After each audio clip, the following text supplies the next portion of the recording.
Minasan, konnichiwa. Ketemu lagi sama Kak Bias di mata kuliah Komunikasi Massa. Di pertemuan kali ini kita akan lanjut membahas teori-teori terkait komunikasi massa ya. Jangan bosan karena minggu lalu udah banyak banget teori yang kalian pelajari, tapi minggu ini masih saya tambah lagi nih. Ada sekitar 3-4 teori dan semoga teman-teman bisa tetap mengikuti dengan baik. Oke, saya akan share screen. Share.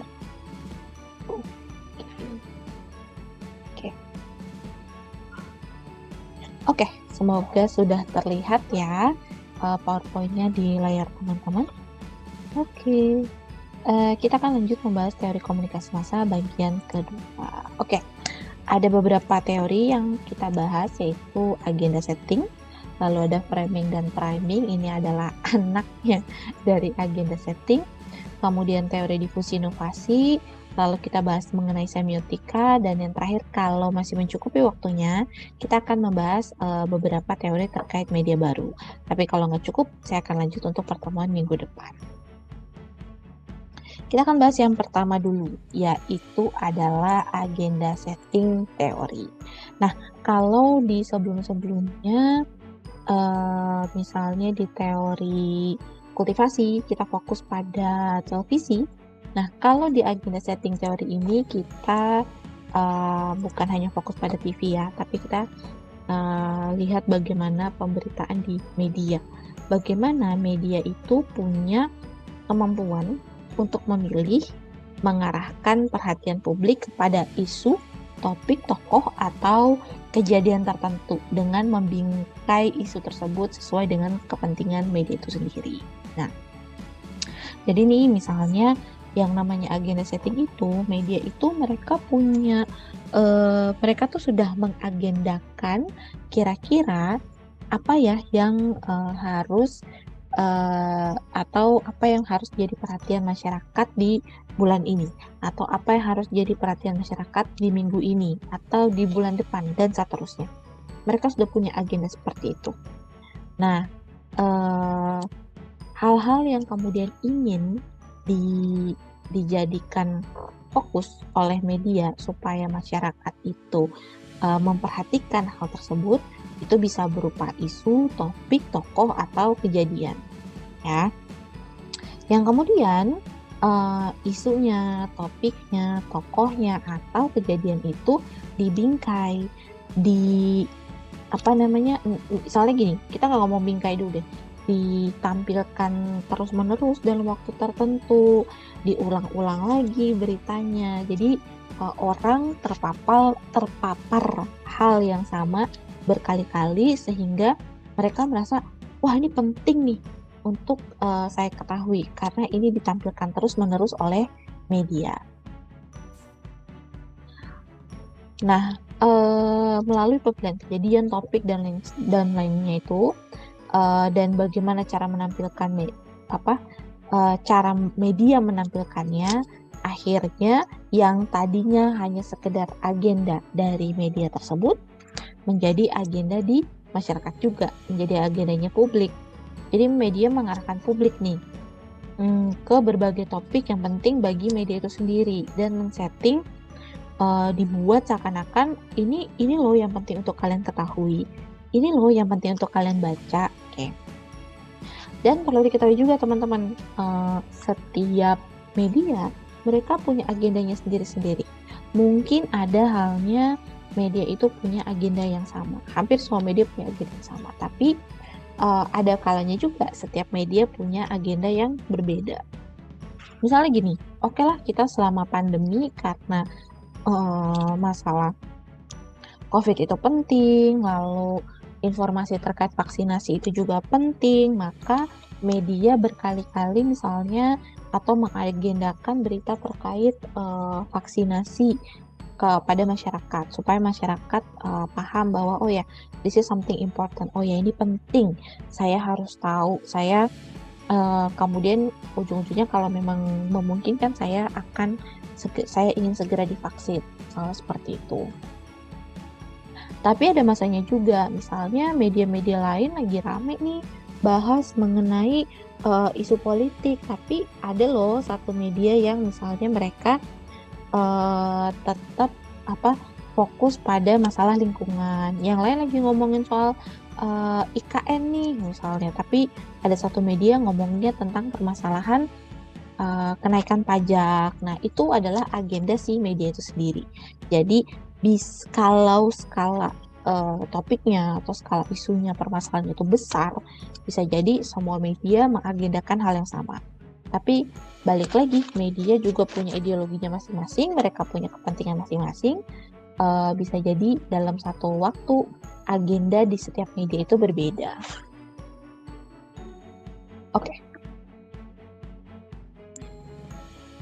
Oke. Nah, di dalam teori agenda setting ini ada 2 proses yang terjadi di dalamnya.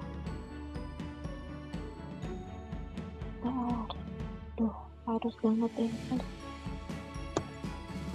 Kita bahas satu-satu ya.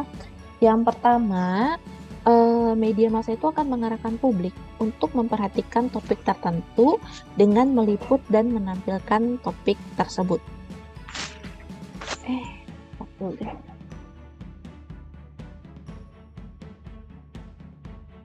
Oke, kita lanjut. Yang pertama, proses yang terjadi adalah media massa itu akan mengarahkan publik dulu untuk memperhatikan topik tertentu dengan meliput dan menampilkan topik tersebut. Contoh misalnya, ada kasus korupsi terkait pejabat tertentu, misalnya kemudian media memberitakan tentang harta kekayaan mereka.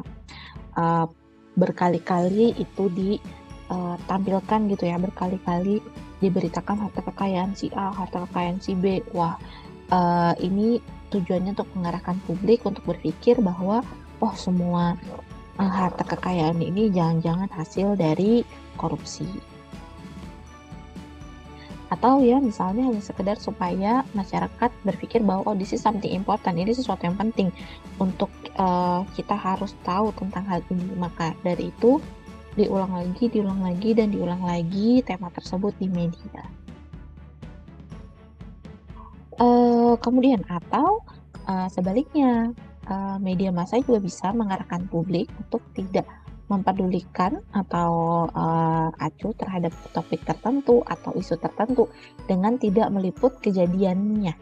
Jadi udahlah, kita nggak usah meliput hal ini supaya masyarakat tidak terlalu fokus tentang hal ini gitu ya, atau space-nya cuma sedikit, misalnya terkait kerusakan lingkungan yang dilakukan oleh perusahaan, kelaparan, kemiskinan, dan lain sebagainya. Hal-hal yang dianggap oleh media tersebut itu tidak penting, kemudian tidak ditampilkan atau space-nya hanya sedikit, dan ujung-ujungnya masyarakat tidak merasa bahwa tema ini sesuatu yang perlu kita perhatikan. Kayak misalnya beberapa media itu tidak akan menampilkan tentang permasalahan terkait lumpur Sidoarjo atau lumpur Lapindo gitu ya, karena mereka tidak ingin masyarakat ingat lagi terhadap permasalahan tersebut. Oke.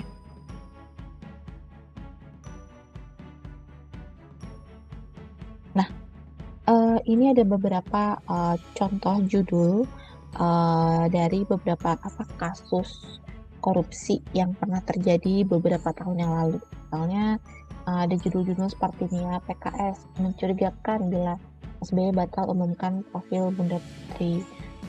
Terus nih di setiap judul itu ngomongnya tentang Bunda Putri gitu kan, sehingga masyarakat kamu siapa sih si Bunda Putri ini gitu. Saya yakin teman-teman juga ketika membaca judul-judul yang ada di depan ini, teman-teman, Bunda Putri, siapa itu Bunda Putri itu kan. SBY kita tahu, terus misalnya Dino Patijalal kita tahu, presiden oke, luar biasa, tapi ini siapa sih Bunda Putri ini gitu. Ini diulang-ulang seperti ini, disebut lagi oleh media supaya masyarakat kemudian penasaran dan pengen cari tahu dan merasa bahwa this is something important. Bunda Putri ini siapa? Nah, saya harus begini. Oke.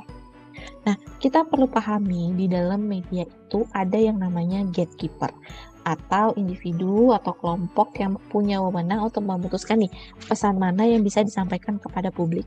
Jadi ketika kita bekerja di media, kita udah jadi, misalnya kita jadi sebagai reporter gitu ya.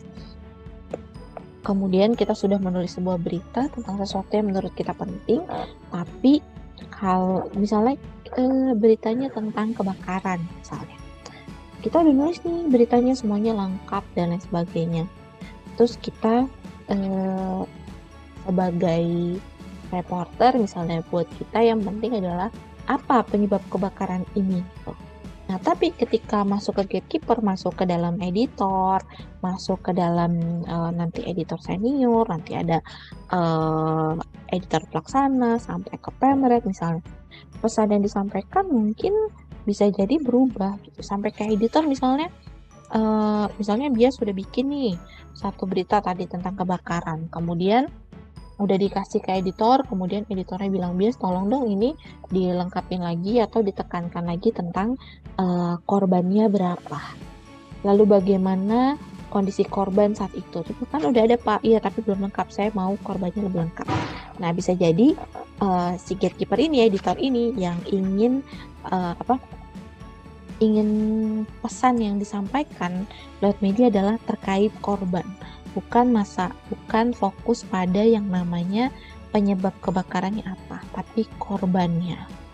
Jadi ada orang-orang sebagai gatekeeper di dalam sebuah media yang akan menentukan mana sih yang akan disampaikan. Dia bisa bilang juga, hilangin aja nih bagian ini, nggak penting. Padahal menurut kita, ya saya udah susah-susah nyari misalnya. Siapa aja gatekeeper dalam media massa? Bisa editor majalah, editor buku. Kalau di TV itu mungkin produser, pimpinan redaksi, bahkan pemilik media, pengiklan. Kan saya pernah cerita ya ke kalian bagaimana pengiklan itu bisa mempengaruhi isi sebuah media, oke. Lalu badan sensor itu juga bisa menjadi gatekeeper dalam media massa. Ada film udah jadi misalnya, tapi kemudian badan sensor bilang nggak bisa, ini harus dipotong, kita tidak boleh menampilkan adegan kekerasan seperti ini. Oke, akhirnya terpaksa dipotong supaya filmnya tetap bisa beredar. Nah, sebenarnya ngapain sih gatekeeper ini ada di media? Kok malah mengurangi informasi atau malah nambah-nambahin atau apa? Kalau diingat yang namanya gatekeeper di media editor atau reporter, walaupun dia menambahkan sebuah informasinya tidak pernah berasal tidak boleh dan tidak pernah berasal dari sumber yang tidak jelas gitu ya. Jadi informasi itu harusnya benar. Kemudian fungsinya apa? Dia harus menyaring pesan supaya lebih bisa jadi untuk lebih enak dibaca oleh masyarakat, atau tadi terkait dengan agenda setting. Kita nggak usah nih terlalu banyak bahas mengenai korupsi, karena fokus media kita bukan di urusan hukum, fokus media kita bukan di masalah politik, tapi kita mau lebih banyak di masalah kemanusiaan, misalnya seperti itu. Kemudian gatekeeper juga dia akan menentukan isu, topik, cerita, dan tokoh yang akan dimuat di media. Biasanya di awal itu mereka akan rapat redaksi dulu, tentuin dulu dari awal. Kita mau ngangkat berita tentang apa nih? Kita mau mengangkat isu yang mana nih? Minggu ini apa ya yang masih penting untuk kita bahas? Dan tentu saja menentukan sudut pandang atau angle dalam penyampaian sebuah berita. Jadi nanti beritanya akan ada angle-nya. Tadi misalnya berita tentang kebakaran, saya mau angle-nya itu lebih ke arah si penyebab kebakarannya. Saya maunya angle terkait penanganan kebakarannya. Tapi kalau saya maunya lebih ke korban. Saya maunya lebih konspirasi di baliknya misalnya. Oke, kira seperti itu. Nah, nama saya tuh sering banget dipakai di dalam dunia komunikasi. Bagaimana dengan bias dalam media massa? Yes, akan selalu ada. Senetral apapun sebuah media. Alhamdulillah. kemudian dia mengakui misalnya seobjektif apapun sebuah media, pasti tetap ada kecenderungan media tersebut menampilkan seseorang individu atau kelompok tertentu dalam berbagai event dan pemberitaan. Terlepas apakah terkait apakah media tersebut mendukung atau tidak mendukung orang tersebut atau kebijakan atau karakter dari orang tersebut. Oke. Ujung-ujungnya apa? Pasti pemberitaannya akan menjadi tidak berimbang. Dan bisa jadi media akan mengasosiasikan individu tertentu atau satu kelompok tertentu dengan hal yang negatif. Kalau memang yang diberitakan tentang orang tersebut selalu negatif-negatifnya aja, positifnya enggak gitu ya. Contoh gini, misalnya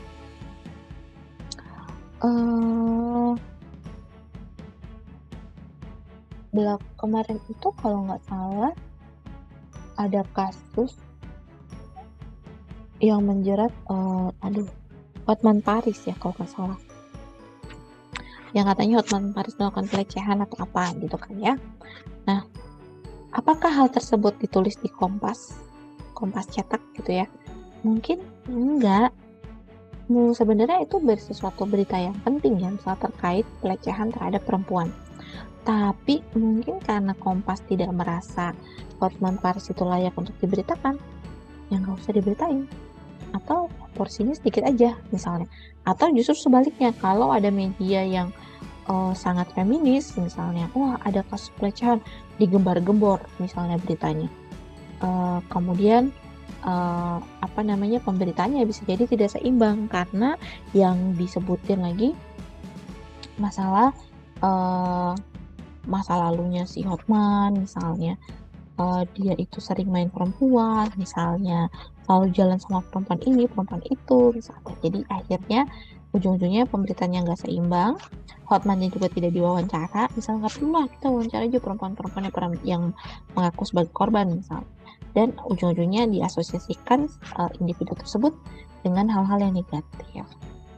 Contoh aja ya, walaupun medianya senetral apapun, katanya senetral apapun, dan katanya seobjektif apapun, biasanya akan ada masanya ketika media akan memiliki kecenderungan mendukung atau tidak mendukung sosok ataupun tokoh tertentu. Oke. Kalau kira-kira teman-teman ada pertanyaan, nanti bisa ditanyakan di kolom komentar ya atau di forum, silakan. Tapi saya akan coba lanjut ke teori berikutnya, anaknya dari agenda setting, yaitu framing dan priming. Oke. Ini bisa kalian sebenarnya agenda setting, framing, priming itu terus nanti ada semiotik, itu teman-teman sangat bisa lakukan penelitiannya pada saat ya di mata kuliah MPK sampai ke skripsi nanti. Oke. Nah, apa sih sebenarnya framing ini? Nah, tadi di awal nih kan kita sempat bahas ya nih bahwa yang namanya agenda setting itu media bisa membingkai sebuah isu. Nah, proses pembingkaiannya atau bagaimana media membingkai itu kita pelajari dalam analisis framing. Ya. Jadi media itu dia bisa memberikan frame atau membingkai. Oke, kasusnya kemarin Ade Armando misalnya. Kita bisa membingkai kasus tersebut dari berbagai macam sudut. Ada mungkin media yang, wah kasihan nih Ade Armando menjadi korban kekerasan. Ada media yang mungkin dia memberitakannya Ade Armando sebagai Islamofobia gitu ya, akhirnya diserang oleh warga muslim. Bisa aja seperti itu. Okay? Inti beritanya itu sama, Ade Armando diserang atau misalnya dipukuli pada saat demonstrasi. Tapi yang satu ngomonginnya Ade Armando ya sekedar diserang kronologis, tapi yang satu menyebutkan Ade Armando sebagai sosok Islamofobia, misalnya seperti itu. Kayak itu adalah proses media membingkai sesuatu, membingkai sebuah peristiwa, membingkai sebuah realita. Oke. Nah, framing ini sangat menggambarkan proses seleksi dan penyorotan aspek-aspek khusus. Jadi tadi kasusnya Ade Armando misalnya, aspek khususnya dia kan sering mengkritisi misalnya ngomong-ngomong tentang Islam, tidak mendukung misalnya, saya lupa namanya, komunitas-komunitas Islam gitu yang suka bikin rusuh kadang-kadang gitu ya. Nah, Ade Armando sangat anti terhadap hal itu. Wah, udah kita angkat itunya aja, dia sangat Islamofobia misalnya. Atau yang diangkat itu, Ade Armando adalah seorang dosen di UI gitu kan, dia punya banyak penelitian, dia adalah seorang yang kritis dan lain sebagainya.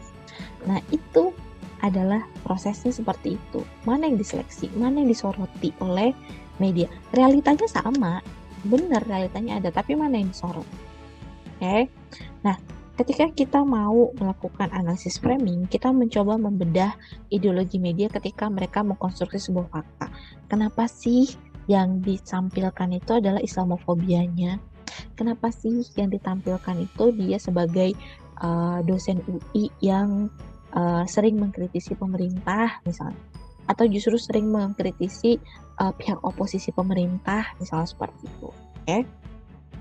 Nah, analisis framing ini akan mencermati nanti bagaimana proses seleksinya, apa yang ditonjolkan, lalu fakta apa, kaitan antara satu fakta dengan fakta lain apa, itu yang dilakukan dalam analisis framing.